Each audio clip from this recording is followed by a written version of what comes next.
Halo kaum rebahan, welcome to this spoiler. Film yang diangkat dari kisah nyata ini menceritakan tentang pembantaian massal di sebuah gurun wilayah Macon, Amerika Serikat pada tahun 1978 yang dilakukan oleh seorang mantan sniper marinir Amerika Serikat yang sekarang berubah menjadi seorang psikopat. Film yang akan kita bahas ini mengandung banyak adegan kekerasan dan berdarah. Jadi untuk kalian yang fobia dengan adegan-adegan tersebut, silakan untuk skip video ini. Dan tidak lupa, gue mengingatkan jika ini adalah konten full spoiler. Untuk kalian yang belum menonton film ini, gue saranin untuk menontonnya terlebih dahulu karena bagaimanapun pengalaman menonton film secara utuh akan jauh lebih menyenangkan. Oke, tanpa berlama-lama lagi, kita langsung saja menuju TKP. Pada tahun 1978, terlihat seorang pria bernama Wade sedang membidik senjatanya ke seorang pria yang tampak babak belur dan kebingungan. Tak lama, dia melepaskan sebuah tembakan yang langsung mengarah ke pria itu. Dan inilah alur cerita film Carnage Park yang dirilis pada tahun 2016. Let's check it out. Scene berpindah pada dua orang pria bernama Joe dan Lenny. Mereka baru saja merampok di sebuah bank dan kabur menggunakan mobilnya. Mereka juga sempat menyandra seorang wanita bernama Vivian yang mereka masukkan ke dalam bagasi mobil. Saat di perjalanan kabur, Lenny tewas akibat luka tembak yang dideritanya saat melakukan aksi perampokan tadi.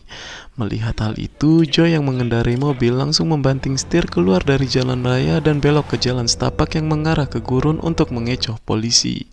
Saat berhasil membuat polisi terkecoh, Joe menepi dan mengeluarkan Vivian dari bagasi mobil untuk membantunya membuang jasad Lenny. Vivian sempat memberi perlawanan pada Joe dan kabur saat itu.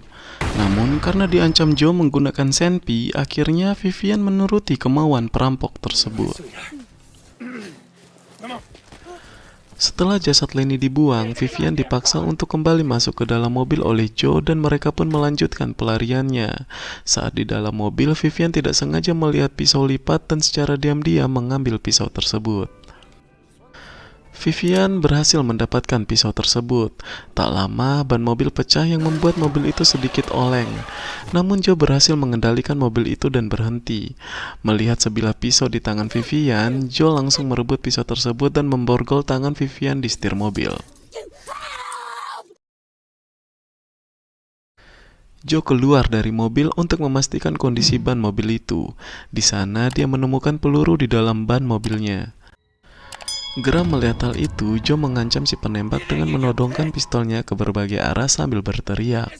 Tak lama, Joe ditembak oleh Wade, sniper yang ada di awal scene tadi tepat di bagian perutnya. Dan tembakan kedua berhasil mengenai kepala Joe yang membuatnya langsung tewas. Setelah berhasil membunuh Joe, Wade datang menghampiri mobil Joe dan menemukan Vivian yang terborgol pada setir mobil. Bukannya menolong Vivian yang sedang panik dan meminta tolong padanya, Wade malah membius Vivian yang membuat wanita itu pingsan seketika. Saat sadar, Vivian sudah dalam kondisi tangan yang terborgol pada tangan jasad milik Joe. Dengan panik dan perasaan jijik, Vivian menyeret jasad tersebut bersamanya keluar dari dalam mobil. Di sana, dia menemukan dan meraih sebuah batu yang kemudian dia gunakan untuk memutus rantai borgol tersebut.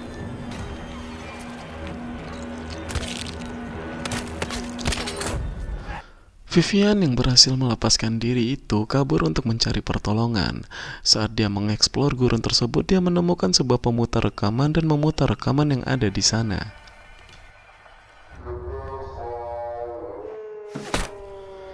Tiba-tiba, Vivian diberikan tembakan beberapa kali dari arah yang Vivian tidak ketahui.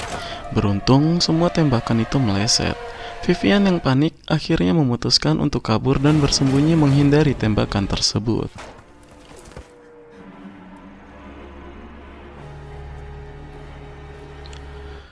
Setelah merasa aman, Vivian melanjutkan lagi perjalanan untuk kabur dari gurun tersebut. Saat itu, dia sempat melihat sesosok mayat tergeletak. Dia berusaha mengabaikan dan tetap melanjutkan perjalanannya. Scene berpindah pada seorang sheriff bernama Moss yang juga masih saudara laki-laki dari White. Dia datang ke gurun itu untuk mencari sandera perampok bank yang bernama Vivian. Karena menurut laporan terakhir, para perampok dan juga sandera terlihat menuju ke arah gurun tersebut. Namun, saat Moss menanyakan hal tersebut pada White, White mengelak dan berbohong. White mengatakan dia tidak pernah melihat perampok dan wanita tersebut masuk ke area gurunnya. Moss yang tidak percaya begitu saja pada saudara laki-lakinya itu terus menekan hingga membuat suasana sedikit memanas. Namun pada akhirnya Moss memilih pergi daripada harus berurusan dengan saudaranya yang psikopat itu. Ditambah lagi Moss tidak memiliki cukup bukti saat itu.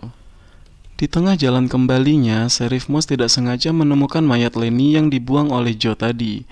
Dia pun menghubungi markas menggunakan HT untuk mencocokkan penemuannya dengan data yang ada di markas. Setelah itu, Sheriff Moss kembali masuk ke area gurun tempat di mana dia bertemu dengan White tadi. Namun, saat tiba di sana, White sudah tidak ada di sana dan gerbang sudah digembok olehnya. Sementara Vivian terus berjalan untuk mencari pertolongan, hingga dia berjumpa dengan seorang wanita yang sedang sekarat memegang senjata tajam. Vivian mencoba mengajak wanita itu untuk berkomunikasi dan membantunya. Belum sempat mendapatkan info apapun dari wanita tersebut, naas wanita itu ditembak yang langsung membuatnya meregang nyawa saat itu. Spontan, Vivian yang berada dekat wanita itu langsung kabur menjauh dari sana. Sial bagi Vivian, saat kabur, White berhasil menembak lengan Vivian yang membuat Vivian terjatuh. White pun menghampiri Vivian dengan menodongkan senjatanya ke arah wanita itu. Namun dengan cepat Vivian menyerang White menggunakan senjata tajam yang dia dapatkan dari wanita sekarat tadi. White yang tersungkur akibat penyerangan itu dimanfaatkan oleh Vivian untuk merebut senjatanya. Vivian pun dengan cepat menembak White ke arah kepalanya. Lalu dia mengambil air dari White dan meninggalkan psikopat itu dengan senjatanya tanpa memeriksa terlebih dahulu apakah White berhasil dia bunuh atau tidak.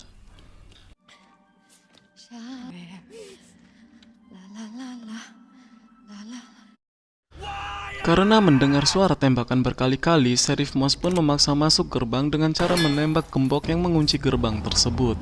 Dia pun kembali memacu mobilnya untuk memburu White.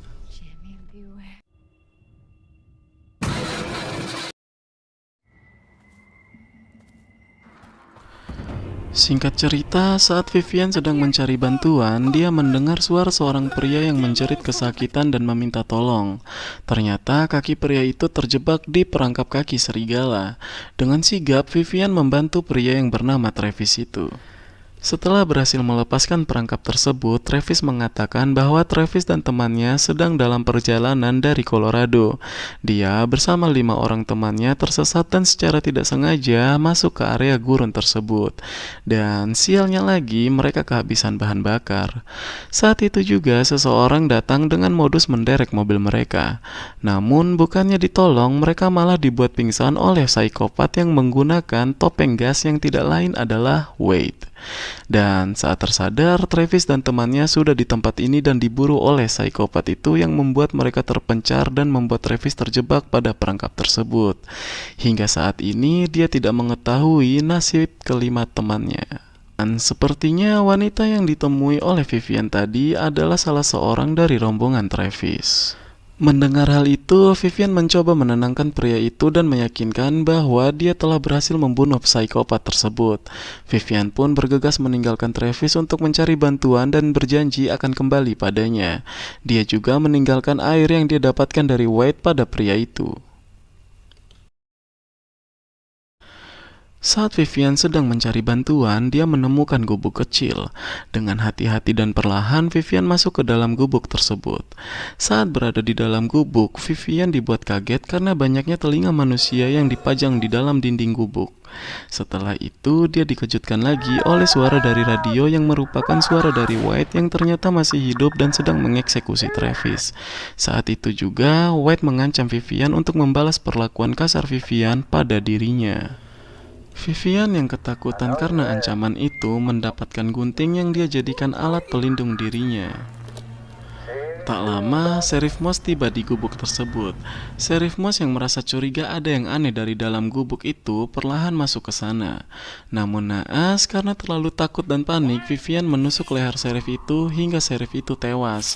Vivian semakin syok saat mengetahui bahwa korbannya itu adalah seorang Sheriff dan bukan psikopat yang sedang menerornya.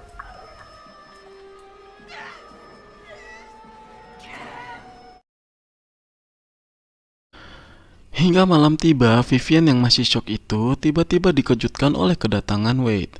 Merasa terancam, Vivian mengambil pistol milik Sheriff yang sudah tewas itu. Vivian yang ditembaki oleh Wade bersembunyi di balik dinding. Beruntung tembakan itu meleset. Wade yang geram akhirnya memaksa masuk gubuk tersebut. Vivian yang sebelumnya menemukan jalan terowongan bawah tanah di dalam gubuk itu akhirnya masuk ke dalam terowongan tersebut. Di dalam terowongan, Vivian menyiapkan posisi untuk menembak. Benar saja, Wade menyusulnya. Wade yang hendak masuk ke dalam terowongan itu ditembaki oleh Vivian yang mengenai masker gas yang dikenakannya. Vivian pun langsung kabur setelah itu. Namun ternyata masker gas yang dikenakan Wade itu anti peluru. Dan mungkin itulah alasannya kenapa Wade masih hidup hingga saat ini. Wade pun akhirnya masuk ke dalam terowongan itu dan kembali mengejar Vivian. Kepanikan Vivian semakin menjadi. Saat itu, Vivian menemukan beberapa mayat di terowongan tersebut dan berteriak. Mendengar teriakan itu, White dengan cepat menuju ke arah sana. Vivian yang bersembunyi di balik mayat tidak disadari oleh White yang sedang memburunya itu, dan White berlalu begitu saja. Kembali merasa aman, Vivian pun melanjutkan pelariannya itu dengan perlahan dan ketakutan. Belum jauh melangkah, tiba-tiba White muncul dari kegelapan dan melepaskan beberapa tembakan. Vivian pun membalas tembakan itu. Baku tembak itu membuat dinding terowongan runtuh yang menimpa dan mengubur White, sedangkan Vivian berhasil menjauh dari sana. Kesempatan itu tidak disia-siakan oleh Vivian. Dia langsung berlari kabur dalam kegelapan dan berhasil menemukan jalan keluar dari terowongan tersebut dengan selamat.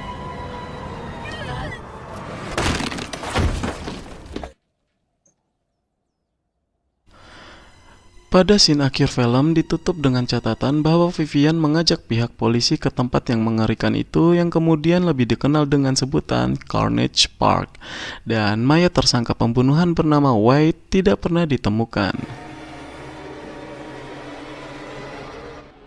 Dan film pun berakhir. Terima kasih sudah menonton video ini sampai habis. Jangan lupa like, komen, dan subscribe. See ya!